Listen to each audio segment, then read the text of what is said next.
BioVivacious. BioVivacious is a YouTube channel dedicated to clear fundamental concepts of biosciences. Let us talk about a very important enzyme which is part of fatty acid metabolism, especially synthesis of fatty acid. That enzyme is acetyl-CoA carboxylase.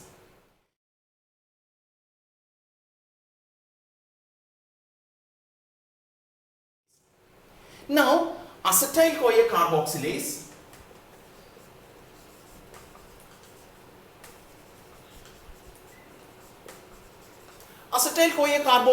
is an example of a multi-enzyme complex.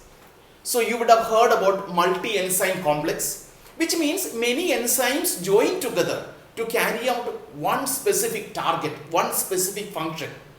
So there are several advantages for a multi-enzyme complex. Number one, since they are all covalently bound, they are very stable. Number two, their efficiency is much greater because no intermediate has to be transported from one location to the next location. The intermediate is immediately available for the next enzyme to act. So therefore, their efficiency will be very high. Number three, there can be very good coordinated regulation of this pathway. So that is one of the advantages of multi-enzyme complexes, and one such enzyme is acetyl-CoA carboxylase.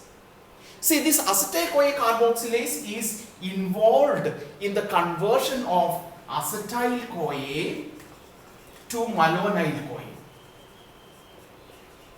So this is an important, this is the starting material. Malonyl-CoA is the starting material for synthesizing fatty acid. So how this enzyme converts, that is what we are going to focus on. And remember, this is the committing step of fatty acid synthesis. So therefore, this enzyme, this is an allosteric enzyme. We will also be looking at later on how this enzyme can be regulated. Initially, let us focus on how this conversion occurs. Before that, we need to look at the structure of this enzyme. Now, if you look at the structure of this enzyme has three components. The first component is what we call BCCP. This is acetyl-CoA carboxylase. The first component is BCCP. BCCP stands for biotin carboxyl carrier protein. Biotin carboxyl carrier protein. So this protein will be basically binding to a carboxyl group with the help of biotin. So that's why it is biotin carboxyl carrier protein. So it is a dimer. So dimer means it is 2 into, it has a molecular weight of 22.5 kilodalton. So it's a dimer with a 22.5 kilodalton molecular weight. In the next component of this acetyl-CoA carboxylase is an enzyme known as biotin carboxylase. So the enzyme which will carboxylate biotin, that is also a dimer. So therefore 2 into, and the molecular weight of each of these monomer is 51 kilodalton. Okay, so that is the second component. And the third component is another enzyme known as trans carboxylase. So trans carboxylase, it will transfer the carboxyl group. So now this is a tetramer. So a dimer with 30 kilodalton, another dimer with 35 kilodalton. So this is the basic structure of acetyl-CoA carboxylase. That makes up somewhere around 277 kilodalton is the total molecular weight of this protein. So it's a large protein. So remember, we are dealing with the system in E. coli, bacterial system. So this is the structure of this enzyme. So it has got 2 enzymes and 1 protein. Let us see how this enzyme catalyzes the function. So now this enzyme, in enzymology you would have learned something called a ping-pong, ordered ping-pong mechanism. So it will be following the ordered ping pong mechanism. So when we begin the reaction, so here is the enzyme, and you know that to the enzyme biotin is attached. Now this biotin bound enzyme, we will call it biotinal enzyme. So this is the biotinal enzyme. Okay. So the biotinal enzyme. Now what happens in step number 1 is to this biotinal enzyme a CO2 is attached. Now it is actually a bicarbonate ion. Bicarbonate ion is attached. Now you know that to attach a bicarbonate ion you need to invest energy. That energy is spent in the form of ATP. ATP is broken down to ADP and PI. Okay, so this is catalyzed by the first enzyme. That first enzyme is biotin carboxylase.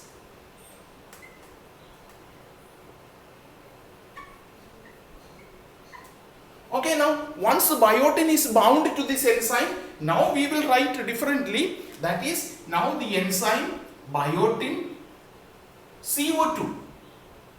This is carboxy biotinal enzyme.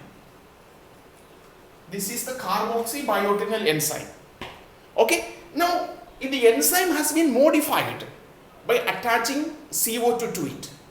What happens next is, now in the next step is interesting. So we are going to get back our enzyme and we will add acetyl-CoA. Okay, acetyl-CoA is added and we will get malonyl-CoA here. Okay, so therefore this is catalyzed by the next enzyme. That enzyme is trans-carboxylase. Enzyme is trans-carboxylase.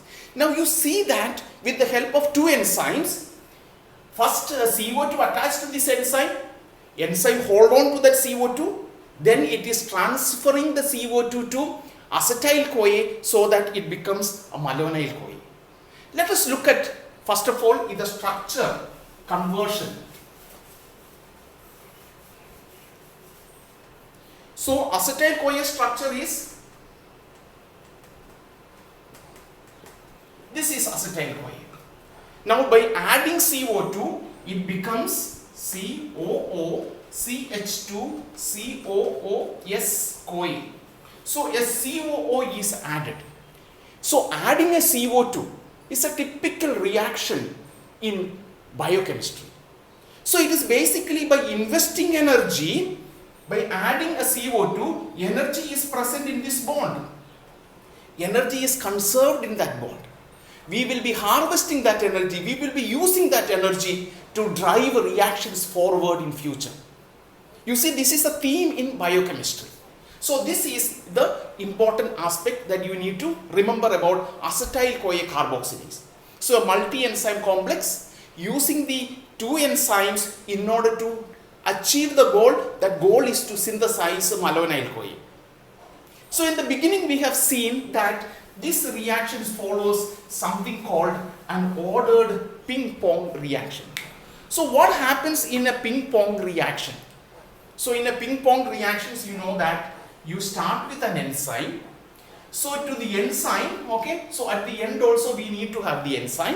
So we write it like this. This is known as the Cleland's notion.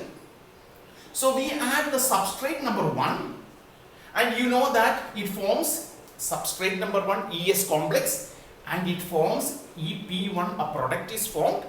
Okay, then if the product is released. Now what happens when the product is released? The enzyme gets modified. So we put a asterisk sign here. The enzyme gets modified. Then substrate number 2 binds. So you have ES2, EP2 is forming.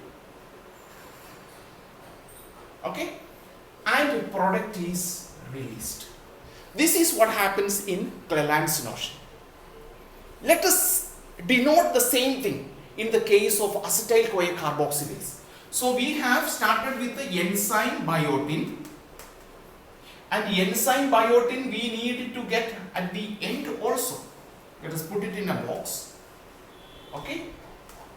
In between we had the modified product, that is enzyme biotinal CO2. Okay, that is our modified enzyme. Okay, so what happens? Initially we added the substrate. Which was our substrate? We added ATP. We added bicarbonate. And what is the product in which we release? We release ADP is released, inorganic phosphate is released. Now the enzyme is modified. So this is our modified enzyme with the CO2 bound to it. Now we add the second substrate. So the second substrate is acetyl-CoA. Acetyl-CoA is added. Now acetyl-CoA will pick up this CO2 and next P2 is released, that is malonyl-CoA.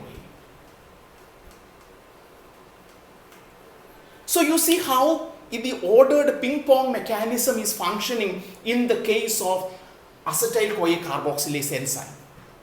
So in this particular video we looked at many things. We looked at the functions or the advantages of a multi-enzyme complex. So, and we have seen how acetyl-CoA carboxylase will convert acetyl-CoA into malonyl-CoA by using the various enzyme subunits it has inside. And we have also learned correlated with the ordered ping pong mechanism of enzymology. I am sure that you have enjoyed this video. Keep posting, ask your clarifications, and we will be coming up with more interesting videos about fatty acid metabolism, other aspects of metabolism.